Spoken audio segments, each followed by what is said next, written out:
कार्तिक मास में ऐसे करें माँ लक्ष्मी और भगवान विष्णु की पूजा, घर आएगी सुख समृद्धि।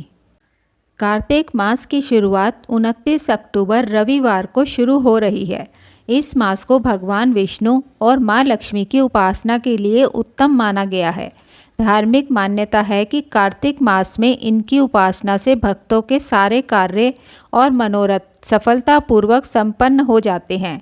इसके साथ ही कार्तिक मास में स्नान और दान का भी खास महत्व है। माना जाता है कि इस महीने में ब्रह्म मुहूर्त में स्नान कर भगवान सूर्य को जल अर्पित करने से दुर्भाग्य दूर होते हैं।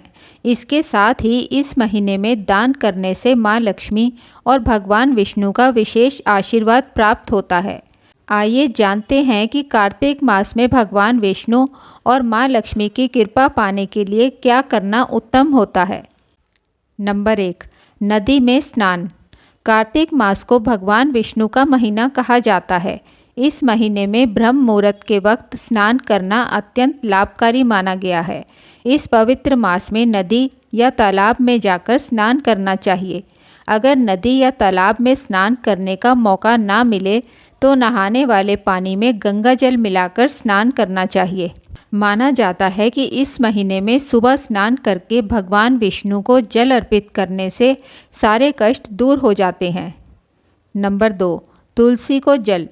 तुलसी में भगवान विष्णु और माँ लक्ष्मी का वास माना जाता है। ऐसे में कार्तिक मास में तुलसी की पूजा अत्यंत शुभ फलदायी मानी जाती है। इसलिए कार्तिक मास में तुलसी के पौधे में दूध मिश्रित जल अर्पित करना चाहिए। इसके साथ ही तुलसी के समक्ष सुबह शाम घी का दीपक जलाना चाहिए।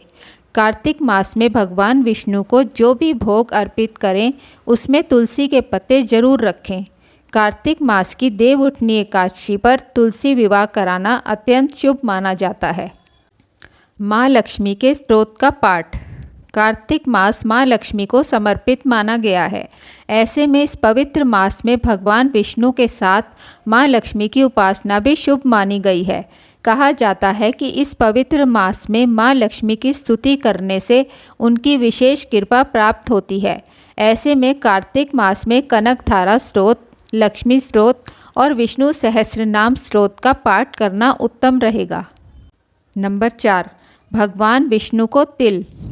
धार्मिक मान्यताओं के अनुसार कार्तिक मास में नियमित रूप से भगवान विष्णु को तिल अर्पित करना शुभ माना गया है। मान्यता है कि इस पवित्र मास में भगवान विष्णु को तिल अर्पित करने से समस्त पाप कर्म नष्ट हो जाते हैं। नंबर 5, अन्न और वस्त्र का दान। कार्तिक मास में दान करना शुभ माना गया है। इस महीने में ज़रूरतमंदों के बीच अन्न और वस्त्र का दान करने से पुण्य की प्राप्ति होती है। ऐसे में इस दौरान नियमित रूप से गरीबों और ज़रूरतमंदों के बीच दान करने से मनोकामना पूरी होती है। कार्तिक मास के विशेष उपाय। कार्तिक मास में माँ लक्ष्मी की कृपा प्राप्त करने के लिए विशेष उपाय किए जाते हैं। ऐसे में आप भी माँ लक्ष्मी की कृपा प्राप्त करने के लिए नियमित रूप से तुलसी में जल अर्पित करें।